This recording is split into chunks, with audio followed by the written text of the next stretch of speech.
Hello students, welcome to Ayurage. Today we are going to start a new topic which is anatomy of breast.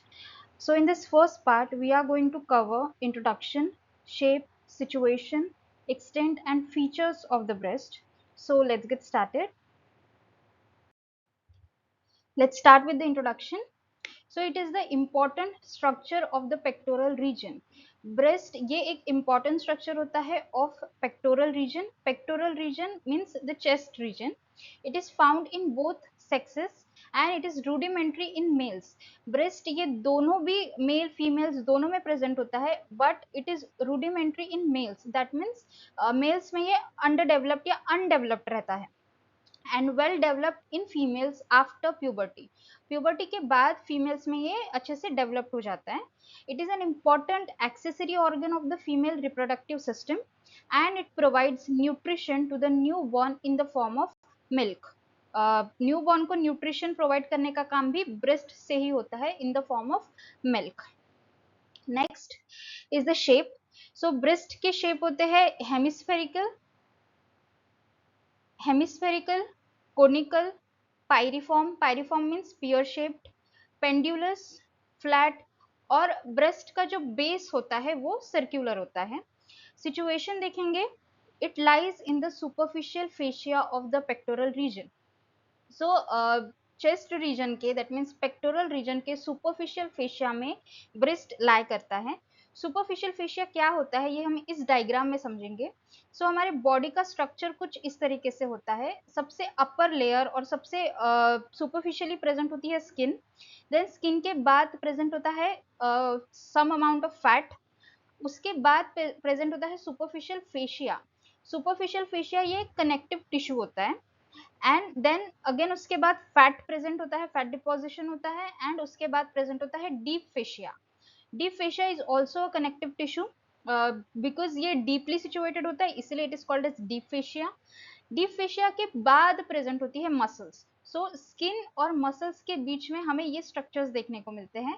सबसे पहले skin, skin के बाद fat, fat के बाद superficial fascia, then again fat, then deep fascia and then muscles. और ये जो superficial fascia है इस सुपरफिशियल फेशिया में ही लोकेटेड होती है ब्रेस्ट और memory glands. Next is the quadrants. So breast की स्टडी करने से पहले ब्रेस्ट की एनाटॉमी हम 4 क्वाड्रेंट्स में स्टडी करते हैं. 4 क्वाड्रेंट्स कुछ ऐसे हैं. Upper medial that means upper inner quadrant, upper lateral that means upper outer quadrant, lower medial means lower inner quadrant and lower lateral means lower outer quadrant. So breast को 4 quadrants में divided किया जाता है for proper study. Upper medial, upper lateral, lower medial and lower lateral. और यहाँ पे एक और स्ट्रक्चर प्रेजेंट होता है which is axillary tail of Spence. This is the axillary tail of Spence. ये एक एक्सटेंशन होता है of the upper lateral quadrant. Upper lateral quadrant का एक एक्सटेंशन जो कि एक्सिला तक जाता है और it appears like a tail, इसीलिए इसे बोला जाता है axillary tail of Spence because it goes up to the axilla. और एक स्ट्रक्चर यहाँ पे प्रेजेंट होता है which is foramen of Langer. It is the opening in the deep fascia and lies in the axilla through which the axillary tail passes. So ये axillary tail इस foramen of Langer से pass होती हुई axilla में जाती है. सो ये foramen of Langer एक ओपनिंग है जो कि डीप फेशिया में प्रेजेंट होती है. डीप फेशिया हमने प्रीवियस स्लाइड में देखा था. जो डीपली सिचुएटेड फेशिया होता है after the superficial fascia is deep fascia and deep fascia के बाद प्रेजेंट होते हैं मसल्स. सो डीप फेशिया में एक ओपनिंग होती है. उस ओपनिंग से एक्सिलरी टेल ऑफ स्पेंस ये पास होके एक्सिला तक जाती है. उस ओपनिंग को बोला जाता है foramen of Langer. So we have seen 4 quadrants: upper medial, upper lateral, lower medial, lower lateral. Upper lateral quadrant से एक axillary tail of spines निकलती है जो कि जाती है up to the axilla and axillary tail of spines ये एक opening से होते हुए जाती है. That opening is called as foramen of Langer which is present in the deep fascia. Moving on, now the extent of the base. Breast का base का जो एक्सटेंट है हम वो देखेंगे। तो सबसे पहले बेस जो होता है ब्रेस्ट का, that is circular. Extent of the base हम देखेंगे। Vertically it extend from second to sixth ribs. So हम इस डायग्राम में देख सकते हैं, ये जो मिडल पोर्शन में प्रेजेंट है, this is the sternum bone. Sternum से रिब्स अटैच्ड होती है। ब्रेस्ट ये वर्टिकली एक्सटेंड करती है from the second rib up to the sixth rib. As we can see here in this diagram, second rib से लेके sixth rib तक breast का पोजीशन होता है वर्टिकली। एंड हॉरिजॉन्टली की बात करें तो from the lateral border of the sternum to the mid axillary line. तो ये स्टर्नम बोन है। स्टर्नम बोन की जो लैटरल बॉर्डर है, विच इज दिस बॉर्डर, जो लैटरली प्रेजेंट होती है on both the side. So इस लैटरल बॉर्डर से up to the mid axillary line, the mid axillary line वो इमेजिनरी लाइन होती है जो एक्सिला को टू पार्ट्स में डिवाइड करती है, और वो एग्जैक्टली एक्सिला के बीचों बीच हम मिड एक्सिलरी लाइन कंसीडर करते हैं। सो स्टर्नम के लैटरल बॉर्डर से एक्सिला के मिड एक्सिलरी लाइन तक एक्सटेंड होता है, हॉरिजॉन्टल एक्सटेंड होता है ब्रेस्ट का। So we have seen base circular है और एक्सटेंड ब्रेस्ट का vertically from second to sixth rib and horizontally from lateral border of sternum to the mid axillary line. Now we'll see the deep relations of the breast. So deeply breast किन किन structures से related होता है? सबसे पहले deep fascia, which is also known as pectoral fascia. It covers the pectoralis major muscles. Again previously हमने देखा superficial fascia के बाद डीप फेशिया प्रेजेंट होता है, एंड डीप फेशिया के बाद मसल्स प्रेजेंट होती हैं। So as breast superficial fascia में लोकेटेड है, तो उसके बाद उसके डीपली स्ट्रक्चर जो प्रेजेंट होगा वो होगा deep fascia, and deep fascia के बाद मसल्स होगी।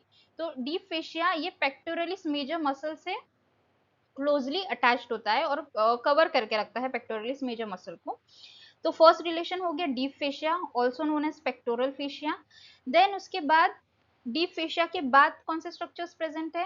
तो तीन मसल्स प्रेजेंट होती है, which is pectoralis major, serratus anterior and external oblique muscle of the abdomen. ये तीनों muscles one by one upper to inner side, outer to inner side present होती है।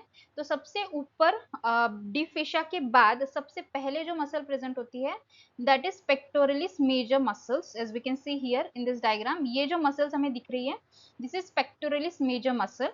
पेक्टोरलिस मेजर मसल के बाद present होती है serratus anterior muscle, and serratus anterior muscle के बाद और डीपली प्रेजेंट होती है external oblique muscles of the abdomen. So ये तीनों मसल्स ब्रेस्ट के डीप रिलेशंस में आती है after the deep fascia. And हमें और एक स्ट्रक्चर देखने को मिलता है, which is retromammary space. So retromammary space क्या है? It is the space between the breast and the pectoral fascia. Pectoral fascia means deep fascia. So breast और डीप फेशिया के बीच में एक स्पेस प्रेजेंट होती है, उस स्पेस में लूज एरियोलर टिश्यूज प्रेजेंट होते हैं। और ये लूज एरियोलर टिश्यूज क्या करते हैं? ये ब्रेस्ट की मोबिलिटी के लिए रिस्पॉन्सिबल होते हैं। इन लूज एरियोलर टिश्यू के कारण ब्रेस्ट एक जगह पे स्टिफ नहीं रहती है, इट कैन मोबाइल। और ये एरियोलर टिश्यू जिस स्पेस में प्रेजेंट होते हैं, that is known as retromammary space. As we can see here in this picture, breast and pectoral fascia के बीच में एक स्पेस प्रेजेंट है, that space is known as retromammary space. So हमने डीप रिलेशंस देख लिए। डीप रिलेशन में breast के सबसे पहले आता है deep fascia or pectoral fascia. After deep fascia, we have three muscles, which is first is pectoralis major muscles, second is serratus anterior muscle, and third is external oblique muscle of the abdomen. And एक और structure जो present होता है वो है retromammary space, which is present between the breast and pectoral fascia. Next is the structure of the breast. Now we'll see the structure of the breast. तो breast में breast को हम तीन structure से पढ़ेंगे। सबसे पहले we'll see the skin, then the parenchyma or which is known as mammary gland, and third is the stroma. So nipple ये एक कोनिकल प्रोजेक्शन होता है. It present just below the center of the breast at the level of the fourth intercostal space 10 centimeter from the midline. So nipple ये एक conical projection होता है और इसका location exactly कहाँ है हम ये इस picture में समझेंगे. So intercostal space is the space between the two ribs. दो रिब्स के बीच में जो स्पेस प्रेजेंट होती है that is known as intercostal space. So हम फर्स्ट एंड सेकेंड रिब के बीच में जो इंटरकोस्टल स्पेस रहेगी उसे बोलेंगे first intercostal space. Then second rib and third rib के बीच में जो स्पेस प्रेजेंट रहेगी वो होगी second intercostal space. Then between the third rib and the fourth rib is the third intercostal space, and between the fourth rib and the fifth rib will be present the fourth intercostal space. So इस fourth intercostal space में nipple ये located रहती है and it is 10 centimeter from the midline. Midline वो imaginary line है जो कि body को two parts में divide करती है, right and left. So suppose if this is the midline, so इस midline से 10 centimeter के डिस्टेंस पे लोकेटेड होती है nipples. It is pierced by 15 to 20 lactiferous ducts. We can see here in this picture. Nipple is pierced by 15 to 20 lactiferous ducts. Lactiferous duct वो structure है जो कि मिल्क को ट्रांसपोर्ट करने के लिए हेल्प करता है. It contains circular and longitudinal smooth muscle fibers which can make it stiff or flatten it respectively. So nipples में कुछ circular और कुछ longitudinal muscles present होती है, muscles fibers present होते हैं जिस कारण से nipple ये stiff हो जाती है कभी या फिर कभी flatten हो जाती है respectively according to the condition. It has few modified sweat and sebaceous gland. Nipples में कुछ sweat and sebaceous glands present होते हैं and also it is rich in nerve supply and has many sensory end organs at the termination of the nerve fiber. Nipples में nerve supply काफी rich होता है and इसमें काफी सारे sensory end organs present होते हैं. क्यों? Because nipple plays an important role in breastfeeding and sexual arousal.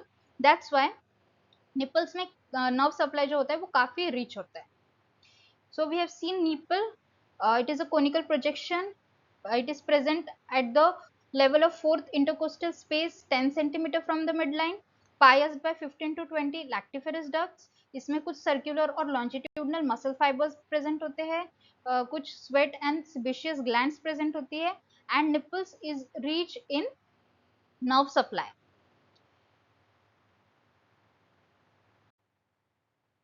Now we'll see what is areola. Areola is the skin surrounding the base of the nipple. Nipple के base में जो skin होती है, the skin surrounding the base of the nipple is the areola. It is pigmented and forms a circular area. And this region is rich in modified sebaceous gland, particularly in its outer margin. So areola के outer margin पे particularly कई सारे sebaceous glands present होते हैं. Sebaceous glands वो glands होते हैं जो oil secrete करते हैं. It becomes enlarged during pregnancy and lactation to form raised tubercle of Montgomery. So जो areola है ये enlarged हो जाते हैं during the condition of pregnancy and the lactation, और जो enlarged areola होता है उसे बोला जाता है tubercles of Montgomery. Oily secretion of these glands lubricate the nipple and areola and prevent them from cracking during lactation. So areola में जो सिबेशियस ग्लैंड्स होते हैं, कई सारे सिबेशियस ग्लैंड्स प्रेजेंट होते हैं, वो ऑयल सिक्रीट करते हैं और उस ऑयली सिक्रिएशन के कारण ये एरियोला के रीजन को और निपल्स को ल्यूब्रिकेट करके रखता है एंड इसके कारण से ड्यूरिंग द लैक्टेशन निपल्स पे या एरियोला पे किसी भी तरीके की क्रैकिंग नहीं होती है. Apart from sebaceous gland, areola also contains some sweat glands and accessory mammary glands. Sebaceous glands के साथ साथ areola में कई सारे sweat gland, कुछ sweat glands and कुछ accessory mammary glands भी present होते हैं. The skin of the area and nipple is devoid of hair and no fat is subjacent to it. Nipples और areola की जो skin है वहाँ पे किसी भी तरीके के hairs present नहीं होते. Also निप्पल और एरियोला के नीचे फैट प्रेजेंट नहीं होता है। Below the areola lies the lactiferous sinus where stored milk is seen. We can see here in this picture, ये जो डायलेटेशन दिख रहा है लैक्टिफेरस डक्ट्स का, ये जो डायलेटेशन दिख रहा है, this is the lactiferous sinuses. और ये लैक्टिफेरस साइनस एरियोला के बेनेथ, एरियोला के नीचे प्रेजेंट होते हैं, जहाँ पे मिल्क ये स्टोर किया जाता है। So we have seen areola, it is the skin surrounding the nipple, it is pigmented and forms a circular area. इस रीजन में कई सारे मॉडिफाइड सिबेशियस ग्लैंड प्रेजेंट होते हैं, वो सिबेशियस ग्लैंड ऑयल सिक्रेट करते हैं, जिस कारण से ड्यूरिंग लैक्टेशन निप्पल और एरियोला में क्रैकिंग नहीं होती है।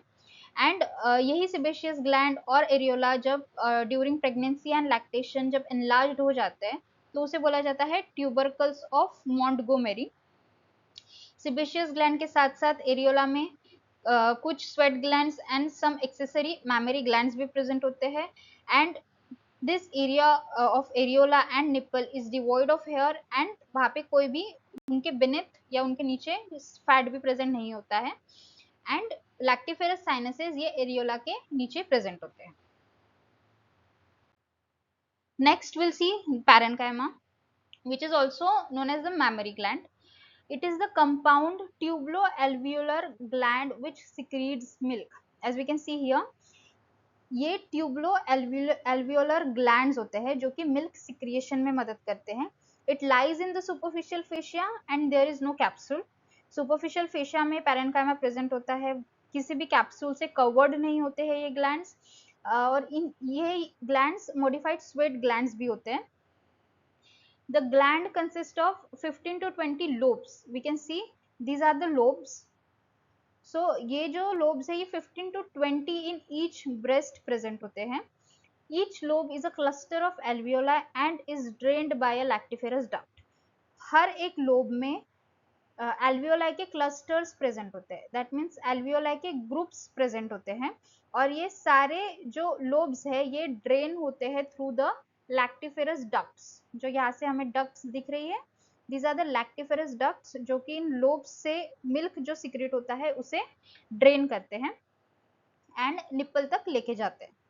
The lactiferous ducts converge towards the nipple and open to it. We can see here lactiferous ducts ये lobes से निकल के nipples तक जाते हैं, nipples में converge होके nipples में ही open होते हैं.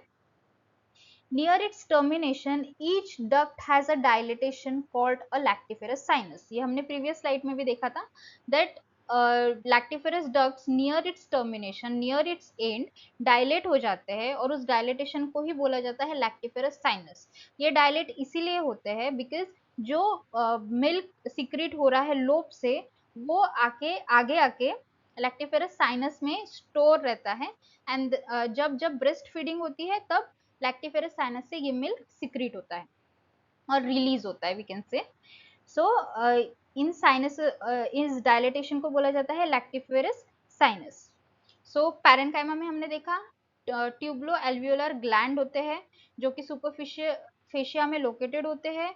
They are the modified sweat glands and each gland consist of 15 to 20 lobes और हर एक लोब में क्लस्टर ऑफ एल्वियोलाई प्रेजेंट होते हैं जो कि ड्रेन करते हैं by the lactiferous ducts. Lactiferous ducts nipple पे जाके ओपन हो जाते हैं एंड नियर इट्स एंड और termination it dilates to form a lactiferous sinus and lactiferous sinus में स्टोरेज ऑफ मिल्क का काम होता है. Next will see the stroma. So the stroma it forms the supporting framework of the gland. Stroma जो है ये breast का और mammary gland का एक supporting framework है और main support है. It is partly fibrous and partly fatty. जो स्ट्रोमा होता है ये partially fibrous होता है and partially fatty होता है. फाइब्रस स्ट्रोमा सेप्टा फॉर्म्स करते हैं. सेप्टा मीन्स बैंड्स की तरह वो होते हैं सेप्टास, और we can say septa means partition भी होता है. बट ये जो फाइब्रस सेप्टा है ये बैंड्स की तरह होते हैं जो कि which is also known as suspensory ligaments of Cooper which anchors the skin and glands to the pectoral fascia. ये फाइब्रस स्ट्रोमा और ये फाइब्रस सेप्टा क्या करते हैं, ब्रेस्ट की स्किन को एंड मैमरी ग्लैंड्स को डीपली जो डीप फेशिया सिचुएटेड होता है और पेक्टोरल फेशिया वी कैन से उससे जाके अटैच करता है। So we can see here, ये जो हमें सेप्टास दिख रहे हैं, these are the fibrous stroma और सेप्टास, जो कि स्किन को और मैमरी ग्लैंड्स को पीछे पेक्टोरल फेशिया के साथ अटैच करते हैं। And next is the fatty stroma. Fatty stroma ये ब्रेस्ट का मेन बल्क फॉर्म करते हैं। Fatty stroma means fat, breast में जो भी फैट प्रेजेंट होता है that is fatty stroma. It is distributed all over the breast except beneath the areola and nipple. जो हमने प्रीवियस स्लाइड में भी देखा था कि एरियोला और निप्पल के नीचे कोई भी फैट प्रेजेंट नहीं होता है, but fat is present and distributed throughout the breast except nipple and areola. So ये जो फैट है, the yellow portion we can see, ये होता है फैटी स्ट्रोमा। एंड ये जो हमें बैंड्स दिख रहे हैं, दीज आर द सेप्टास और we can say fibrous stroma. So stroma में दो पॉइंट्स हमने देखे। मेन जो चीज होती है कि stroma is the supporting framework of the gland. ये partly fibrous and partly fatty होता है। Fibrous stroma are the septas, जो कि मैमरी ग्लैंड और स्किन ऑफ द ब्रेस्ट को डीप फेशिया के साथ कनेक्ट करके रखता है और pectoral fascia. And fatty stroma ये ब्रेस्ट का मेन बल्क फॉर्म करता है, जिसके कारण से ब्रेस्ट को एक शेप मिलता है। And the fat is not present beneath the areola and nipple.